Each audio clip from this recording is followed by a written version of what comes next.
Bonjour à tous, bienvenue à notre chaîne YouTube pour Amour épicurien. Aujourd'hui on a décidé de vous parler de nos poules. On a notre figurante là, ça c'est la poule à notre fille. Pour commencer on va vous présenter comment on a commencé.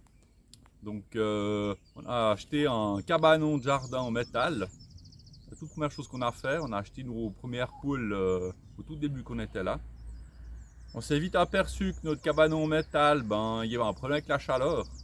C'était pas top. Alors on a isolé un peu l'intérieur du cabanon.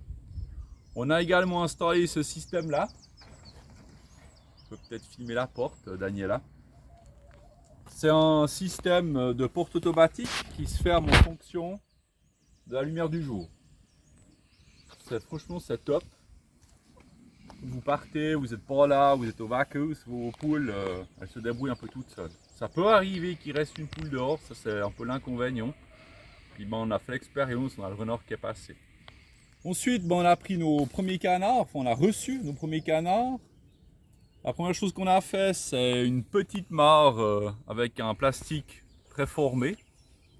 Après, on a reçu des oies, donc c'était vite trop petit. Donc on a fait un deuxième trou où on a mis une bâche plastique pour faire notre mare avec un système de pompe pour que l'eau elle s'oxygène. Et puis après, on s'est vite rendu compte que c'était trop petit pour nos animaux. Donc on a fait un immense trou. Il y a à peu près 1,50 m de fond. Et puis on a fait une petite île, parce que nos canards et nos oies, ils aiment bien dormir dehors. Le problème avec le renard, il peut les attraper facilement. Tandis que là, la nuit, ils dorment sur l'île, et puis ils sont plus ou moins tranquilles. En plus, l'avantage d'avoir un bassin comme ça pour les animaux, c'est leur bien-être, bien évidemment, mais ça fait également une source de nourriture pour nos canards. Il y a de nombreux vers qui sont au fond, ils sont tout le temps en train de plonger pour aller les manger. Il y a aussi beaucoup d'autres insectes qui viennent, on a aussi des grenouilles qui viennent dans notre bassin. Donc c'est assez sympa. Après ce qu'on a fait aussi, c'est qu'on a mis un système de pompe, comme je disais, pour oxygéner l'eau. La pompe est dans le grand bassin, elle remonte l'eau jusque dans le petit bassin qui est derrière moi. On a fait un système de petites rivières avec des petites cascades pour bien oxygéner l'eau. Elle fonctionne 2 fois par jour. Une fois le matin, une fois l'après-midi pendant 1 heure de temps. Donc c'est une pompe qui a une grande capacité d'absorption et aussi qui peut prendre des grosses particules. Parce que les canards, ça fait pas mal de chenilles, on a eu pas mal de problèmes de pompe. Ça sert à rien d'acheter des pompes dans les bricots.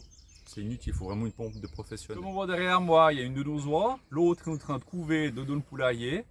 On a également un autre canard qui est là. Vous voyez derrière moi, on leur a aussi fait une petite niche pour les intempéries, pour aller pondre les œufs et puis aller couver. Parce qu'on a eu pas mal de problèmes avec nos oies, c'est-à-dire qu'elles attaquaient nos poules. Alors on a dit on fait un petit poulailler où elles pourraient couver à l'extérieur, quelque chose d'ouvert tout près de la mare. Mais qui est utilisé maintenant par nos poules qui vont pondre tout le temps là-bas dedans. Après on a aussi eu pas mal d'expérience avec les petits.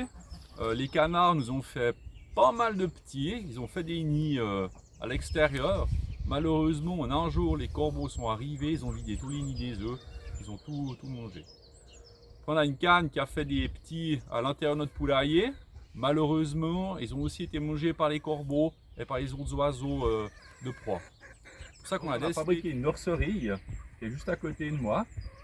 Dans cette nurserie, on a mis un système de l'onde chauffante. Peut-être que si tu t'approches de Nila, tu arriveras à filmer. Comme vous le voyez, on a nos petits poussins. Ceux-ci, c'est des œufs qu'on a mis en couveuse.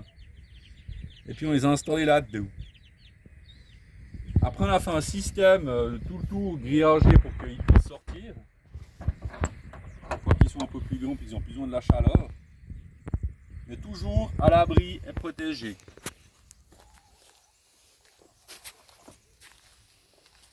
Là, on a laissé ouvert parce qu'on a 10 petites brahmas qui ont 7 semaines, qui dorment encore avec les poussins, mais que la journée se mélange avec les autres poules. Donc comme vous le voyez, on a un assez grand parcours pour nos animaux. On a également planté pas mal d'arbres pour qu'ils aient de l'ombre à cause de la chaleur. L'avantage c'est que les poules, elles aiment bien se cacher dessous. Aussi pour les petits poussins et autres, ça pourrait faire un couvert. ce qui éviterait aux oiseaux de proie d'attaquer. Alors là, comme vous voyez, on a notre coq, un Brahma, on l'appelle Achille. Il n'a pas encore fini de grandir.